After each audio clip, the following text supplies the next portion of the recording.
Hello, I'm Bradley and welcome to my video. So today I'm going to be doing something really different. So it's not going to be about the style which I'm wearing at all. It's not going to be about any different products which have been new and which I'm using at the moment. It's something which is really important to me, and it's not about my hearing this time. It is something which is taking up a lot of my life and has done for quite a few years now. It's in regards to studying. A lot of my time is spent studying. So you may or not be aware, but I am studying in accountancy and finance, and I have been doing this for quite a while now. I have done quite a lot of all different qualifications, and the end goal is to be a fully qualified chartered accountant. So I have been doing lots and lots of different exams in accountancy for a number of years now, and I'm still going. So I'm still doing lots of studying, sort of lots of training, and then I'm attending exams on a regular basis. Unfortunately, I've had a few issues in regards to health, so that has caused me to have a couple of breaks in the last 2 years in relation to health problems. But what I've always tried to do is, whenever anything's been going on, health, my hearing issues, I've always used my studying, because I also study several other subjects in the background as well. I always use studying as almost like a coping mechanism, in a way to shut other things out. So what I've thought of doing, and I've been thinking of doing this for quite a while, is coming up with some tips. So I've come up with 10 top tips of personal ways which have kept me healthy while studying, and how I'm studying in the right way, and ways of dealing with studying in the appropriate manner. And it's really helped me, so that's what we're going to share today. So first things first, it might sound really simple, however it's such a huge and imperative thing to do. So whenever you're studying, whatever subject this is going to be, absolutely, number one, huge thing is staying healthy. Yeah, you thought I was going to say it, I am saying it. I have had a problem for the last couple of years, and actually growing up, of never actually eating enough. So some people might think that that's actually quite a good thing. Always done lots of exercise, always been really healthy eating, but possibly sometimes not having enough, or having really small amounts. So what I would say in relation to studying, absolutely staying healthy. So keep doing that regular exercise, making sure you're getting fresh air. Don't always coop yourself up in a room studying and really cramming as much in. Really take your time, exercise, and eat healthily. So lots and lots of really things which are good for the body. So of course all that sort of healthy eating in regards to fruits, vegetables, and again, even though that sounds like that's a huge thing, actually sometimes we all like things which necessarily aren't that great for us. However, don't make a habit or a diet of almost coping with your really stressful structure of getting through on that. And when I say that, I mean real high sugar energy drinks, fast food, that type of thing. Of course those things are great in moderation, but not all the time. So really my number one tip is staying fit and healthy with a good diet, lots of exercise, and trying to really keep as stress-free as possible. Of course, stress is good to a certain degree, and it keeps us healthy, and it keeps us determined of what we want to do. I always think it keeps us in perspective of our end goal. That moves me on nicely to my second big tip. So that for me would be keeping stress to a minimum.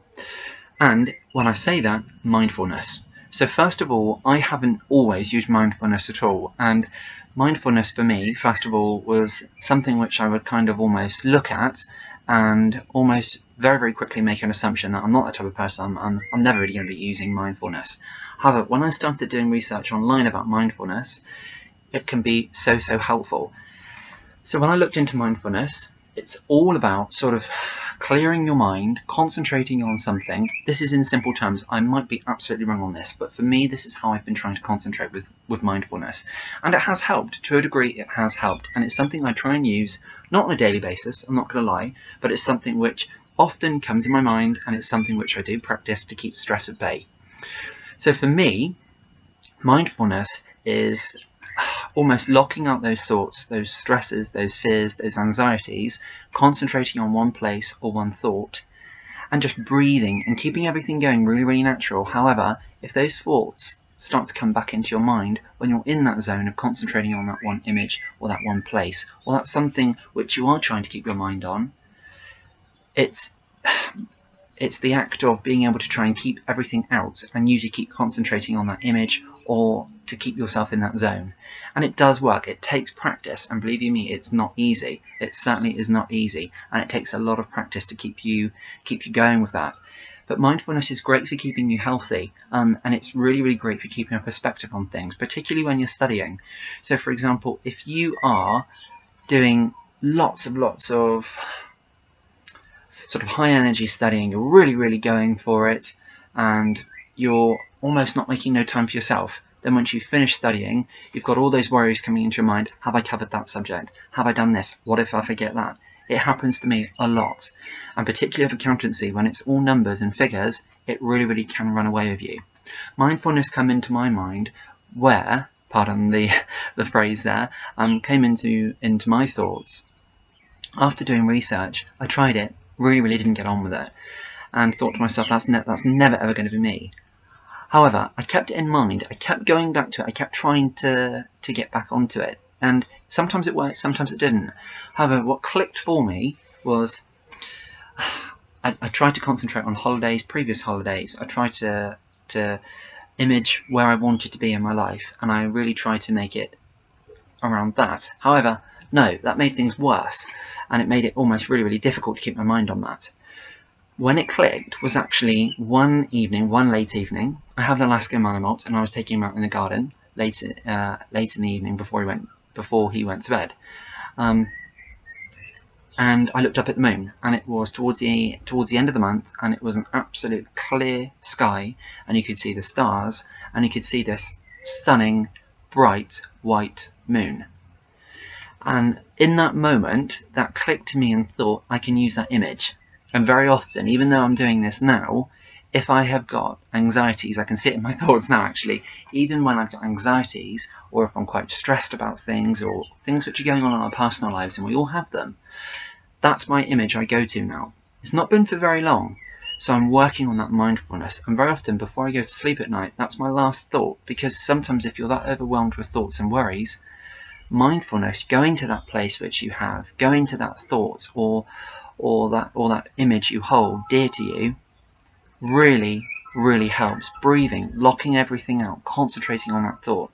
It's amazing. It does help. So that's my top tip, number 2.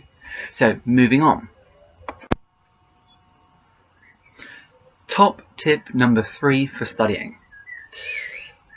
And this is from personal experience. So very often when you're really overwhelmed with studying, you're really, really trying to get on top of everything which you need to for an exam, or for an assessment, or some sort of practical assessment or coursework, very often it can be so easy to cram loads and loads onto a page. And very often what I've done is had a notebook, absolutely chocker, and keep going over it and keep going over it. A lot of people came to me and in my family and said, why don't you shorten that? Why don't you make it smaller? And of course you see it on TVs, on TV programs, on sitcoms, where if someone has got an assessment or someone has got an exam coming up, they use these small cards. And I can't really think what made me start to do it. But however, a thought which comes into mind actually was when I was actually out, and I was out about in my local town centre, and I seen some real sort of small, almost like cue cards, what you would use, and they were white, and they had multicoloured ones. So what I then done, kind of thought to myself, let's give it a try. Again, wasn't really won over, but however, had them for a while, didn't really still think about using it, was still using crammed notebooks. And I mean, in my house I've got so many notebooks of accountancy notes and papers and things. To be honest with you, for my revision and studying, it can almost make it more difficult. So what I've started using is small white cards, and if you bear with me, I'm going to show you.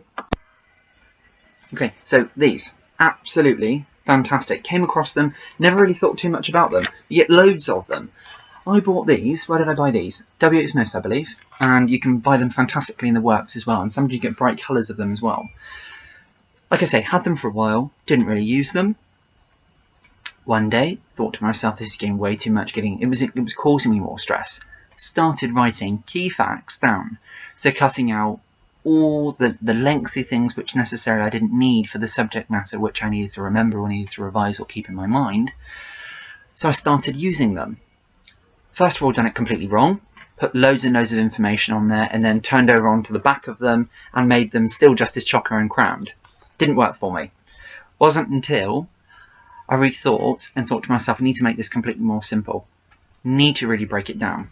When I started making it more simple, so a couple of words, a couple of sentences, it started to work brilliantly for me. I won't say that I don't use notebooks and really cram lots in, because I still do. But however, I thought that was a fantastic tip where using those small cards, particularly when there's not much information on there, can really help. Ideally because, yes, when you've set yourself time aside for revision and studying, but those cards can come with you wherever you go. For example, if you go to work on your lunch break, on your break in the morning, on the afternoon, you can look over them. It can be that quick revision, that quick studying, sort of 5-10 minutes, and it can really make a difference. And that's something I am doing, and it's something which I'm growing towards as well. Yeah, so absolutely. So I would say really great tip on that. Give them a try. Absolutely fantastic. To be honest with you, you don't even have to go out and buy them. You can just cut cut paper into small squares. I know a lot of people have done that, or even on post-it notes. Absolutely works exactly the same, fantastically well. And of course, with post-it notes, you can colour coordinate them as well, which is another great thing, particularly if you're doing several subjects or several areas in one subject matter, which I know, for example, accountancy comes up quite a lot. So yeah, really great. So let's move on. So my top tip number 4 for studying and keeping on top of that and doing it really well and really effective for you is probably something quite simple, but sometimes it's not been for me. When you hit a wall or when you hit something which, and we've all done it, and you think to yourself, I'm never going to get this, I'm never going to get over this. Don't sit there, stress, and really let yourself fester. Don't let it happen. And I have done that so many times on a really difficult subject matter, not just in accountancy. When I was at school, when I've done my college courses, and yeah, it's really happened to me in assessments, exams, where I've really had to rush towards the end questions in the exam because of time. So again, this is a work in progress. It's something which I continue to do now, but sometimes it's so easy not to be able to do it. So when you hit a wall, when you hit something difficult, it sounds silly, put the pen down, leave the laptop, leave the computer, shut the book, walk away. Have a 5-10 minute break, do something completely different. Have a chat with somebody, have a chat with a family member, pick up the phone to somebody you've not spoken to for a long time, have a snack, watch some TV. And I can guarantee when you come back, or whilst you're doing that, or whatever you've chose to do, things almost come clearer. And when you come back to that question you're stuck on, if you come back to that subject matter you couldn't quite get your head around, I absolutely promise it will be completely different for you, and you will have a completely new perspective on it. It really works. And I would say out of about, say for example, 10 occasions that's happened to me, at least 8 of them, I've come back and within about 5-10 minutes I've been able to work through the answer. Of course, because if you're working on that subject already, it's not something completely new to you. And of course, revision means going back over something you've already learned. So theoretically, that should work. So really try it out. I hope it works. My top tip 5. So for healthy studying and for really keeping on the ball with things and keeping it going in a really positive way, it's so easy when you get stuck is to stop talking. And when I say that, it's so easy, which I have done when you're really stressed out and you're not being able to move forward,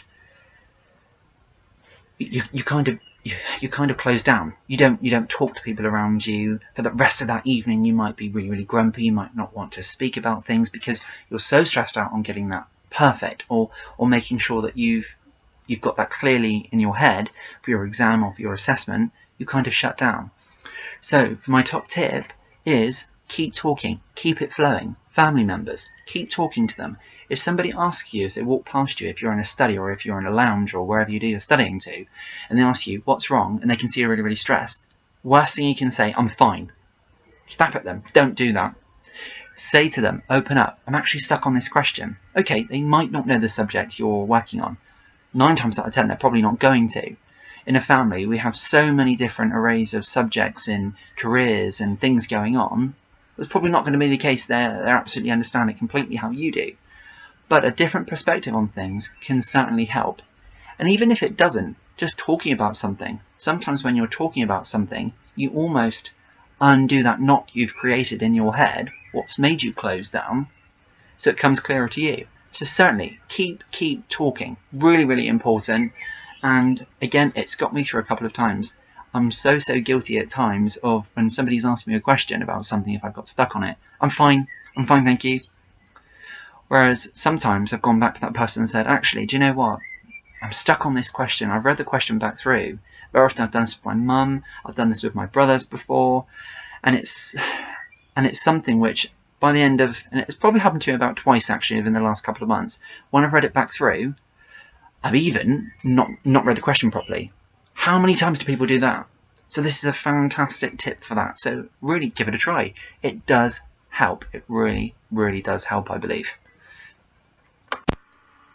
My 6th top tip for healthy studying and doing it in a positive way. So very, very often, we're all very guilty of it. If you've got something which you're studying towards, you will keep cramming. I've mentioned it so many times. You'll keep studying, whole evening, sometimes early hours into the morning. I've done it, and I know that you probably have too. I have worked out that, and even from research online, that our minds can actually only hold, apparently, I don't know how sure this is, because I like to think I can hold my attention for a bit longer, but apparently, on a subject or whatever we're doing, we can only hold our attention for up to around about the 20-minute mark. Sometimes a little bit longer, and of course for some people that might be a little bit less, might be a little bit longer. So, give it a try. If you're working on something, revise or study in 20-minute sections, or half-an-hour sections. After that, take a breather, take a moment, make yourself a drink, have a snack, have a chat with somebody, read a book about something completely different, a couple of minutes, or whilst you've done that, perhaps do something which you should have done this morning. Perhaps you've got something which, I don't know, perhaps you needed to send an email to someone. Just for a couple of minutes, take that break away what you're doing so you relax your mind. You enjoy that couple of seconds or couple of minutes interval away from what you're studying. Then go back to it. Stay exactly where you are. Stay at the same desk. Have that 5-10 minute break. Go back to it. It keeps your mind clear, it keeps your mind healthy, and you will have that better perspective on it. I've done it. I continue to keep working on it. I used to, for example, sit down of an evening around about 6 o'clock, and you know how time flies when you're studying and you're really, really trying to get something done, you're really trying to make something clear in your head. I've worked well on to late hours, and you think to yourself, when your eyes are bloodshot and you're really, really stressed, where did that go? That can sometimes give you headaches and make you feel really, really unwell. And when you go to bed, then you're really, really stressed about things and you're thinking over what have you done. Very often even your mind, your memory tends to fail you on things what you think you've revised well. Very often, what I then started to do after a couple of times of feeling particularly not very great with a headache, I've sort of started to work in sort of half an hour or 20-minute intervals.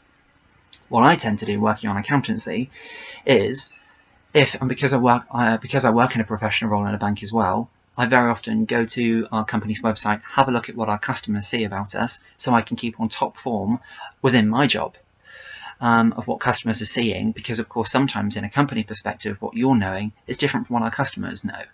So that's what I tend to do if I'm studying at a desk, or if I'm wherever I am on in a table in the dining room or in the lounge. I tend to then do something sometimes connected, sometimes it can be something completely different, but it does help. So give that a try. Work in 20-minute intervals or half-an-hour intervals. Give yourself that 5-10 minute break, then come back to it. It really helps. It's something I'm going to be doing going forward into the future. I've got loads more studying to do. So going forward, give it a try, and I really, really hope it helps. Okay. My 7th top tip for healthy studying and keeping really on point about doing things really, really well. And of course, this is only opinions. This is only from my experience, which I'm letting you know. And it's just so this is like a record of how I'm moving forward within my studying. And if other people can help or can be helped from that or can take things away from that, then fantastic. So my 7th top tip to help is when you've got something on your mind, perhaps it's just something small, or perhaps you've forgotten something you should have done earlier on in the day, I would suggest doing it. Get on with it. Once you've done that, then go back to your studying. However, of course, sometimes, which I have, particularly if I've had, like for example, you may have seen that in some of my videos where I haven't had that great of health over the last year, maybe to 18 months, I use studying as a coping mechanism. That's fantastic, of course, because that's helping the bigger picture. But if you've got small sort of nitty-gritty things which are causing you stress, I would always possibly suggest do them first, then get on with your studying, because of course they're going to be grinding away at you in the back of your mind, and they're probably going to affect how efficient and how quality studying you are doing. So yeah, really work on that. I know I'm trying to do that more. It's something which I have done for my last couple of assessments, which I've been working towards with the exam which I'm doing at the moment. So yes, absolutely, give that a try. Again, it's going to be something I'm going to be doing more and more of in the future. Really sort of trying to crack down on those things which stress me out, worry me. They're only the small things. Working on those, then going on to the studying. For example, if you're meant to call somebody, about work or a friend or a family member, rather than worrying about it, oh goodness, it's such and such a time, I haven't got that done, do it. Then come back to it and you can study with a clear mind. Of course, that small thing you're doing could be absolutely anything in the world, but it can cause lots of stress. However, having said that, if it's something big and like me, you're using it like a coping strategy, then that's something completely different. With structured studying can actually help you work towards a real healthy, positive outcome and goal if something awful is going on in the background. I know I've done that a couple of times. Give it a try, and I really hope it helps. Number 8. So my top tip at number 8. Simply positive thinking. If you're going to be telling yourself all the time, I'm never going to get this, I'm never going to get this, why are you doing that? It's counterintuitive. If you're trying to move forward in your career or move forward in your life by a chosen subject or an exam or an assessment, positive thinking. So literally before you go into your studying of an evening or a morning, whenever you do your studying, positive. So literally in the back of your mind, I'm going to be doing this today. Perhaps you're not so sure what you're doing. You're reading through possibly some study notes or some study material, what you've got. Back of your mind, you've got that sort of voice in your head on your shoulder sort of saying to you, I'm never going to get this, I'm never going to get this. Try and overrule it by positive thinking. Okay, I might not get this straight away, but I'm determined, I'm hardworking, and with some effort and some hard work, I will get this. And absolutely, believe you me, after you have done that with that positive thinking and you've got there, initially thinking actually you wouldn't get this, by the end through positive thinking, the accomplishment and the feeling is absolutely amazing. And you know, sometimes we do that just by not thinking. So really work on positive thinking. It really does help. And of course, that's something you can take away into everyday life as well.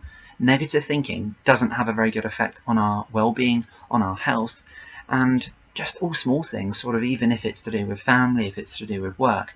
Negative thoughts, try and block them out. Try and work towards positive thinking. You can do it. And just by listening to yourself, by doing that, you can make yourself feel so much better, and it can really home in on anxiety and stresses. Give it a try. It's not easy. It sounds easy. It's certainly not. It's something which I'm working on. That's why I'm sharing that with you now. Really give it a try. Number 9. So my top tip at number 9 is probably structure. And when I say probably, it's how to really discuss this one. So for example, very often, if I've been really stressed at work and I've had a particularly difficult day, but in the morning I said to myself, I've got a subject which I need to study for this evening, not necessarily having a structure or a pattern can be so detrimental to your studying. So what I would say going forward, which I am doing, and sometimes it's not easy, but I try to set allocated time for studying. We are all busy. Very often, if something changes and you've got a spare half an hour, then of course jump in, do that studying, do that revision if you've got an exam or if you've got something coming up. And of course that can be for work if you've got a meeting. The preparation is fantastic, but of course setting aside time is much better than thinking, okay, I finished work, it's 5:30, I've got to walk home, I'm feeling really stressed out today, but however you're thinking in the back of your mind you've got that studying to do. For example, you can tell this happened to me, can't you? So when then you get home and you think to yourself, it's 7 o'clock, I still haven't done that studying. Procrastination sets in, you think actually 8 o'clock's come around, I still haven't done that studying. Then you think to yourself, by 9, really not feeling it at the moment, but however you know you've got to do it. So of course self-discipline. So my top tip number 9 is set yourself a structure. If you know you're going to have a particularly difficult day or a tough day, perhaps leave the revision, perhaps leave the studying for the following day. Or perhaps even if you've done sort of your cue cards or your sort of smaller cards of revision and studying, perhaps don't do that full session of studying what you would have normally done. Perhaps take 10-15 minutes, half an hour, after you've had a shower, after you've had a bath, and go through your studying cards. It all counts. So structured studying is an absolute fantastic way of moving forward. Give it a try. I believe it helps. You might have a different perspective on that. Absolutely, we're all different. But of course, if you're here, you too are thinking how to be successful with studying. Because of that, you care, which is absolutely fantastic. Again, remember positive thinking as well. So my last top tip, so number 10. So again, this is about rewards, I think. So, and when I say I think, because I'm not really sure how to approach this one, but however, if you're studying really hard and you're working towards a goal or that sort of that end point where you know you need to keep working hard, you know you need to keep going at things, what I would say is it's so important to take that time and to really appreciate what you've done. So if you have done something really difficult in your study or your revision, pause, take a moment, appreciate what you've just done. And when I say reward, come back into it. It doesn't actually have to be huge. Take a moment. If you've done something which is absolutely fantastic and you're really proud and chuffed with yourself, with a subject matter which you've got over or you've achieved, or for example, even like an accountancy, if you know you've got a number of exams to do to complete one unit, if you've done 1, 2, 3, and you think, wow, that third one was absolutely ridiculously hard, but I passed it, reward yourself. That could literally just be the smallest of things, buying yourself your favourite dessert to have in the evening, or doing something at the weekend with a group of mates and really enjoying yourself, or something a little bit more, I don't know, quite lavish, like for example, you've been meaning to go ahead and book that trip. Put down a small deposit. Go ahead, book it. You've earned it. Studying can be so rewarding. It's hard work though, so it's really important to reward yourself and to really appreciate what you're doing as well. So hopefully that brings my 10 top tips for fantastic, smooth studying, which is of course a work in progress for me, and it probably will be for you. But those tips hopefully will help, and hopefully you can take away some things which we've covered today, and I really hope you've enjoyed that. It's things which I'm working on. It will probably change in a couple of months or even a couple of weeks' time. And hopefully, if 1, 2, 3 people can take away some positivity from what I've covered here and can really help you in your studying, whatever subject you're doing, then I've achieved. So thank you very much for watching, and it's been an absolute pleasure for sharing my studying tips with you. Thanks very much for watching, and until next time, see you then. Bye bye.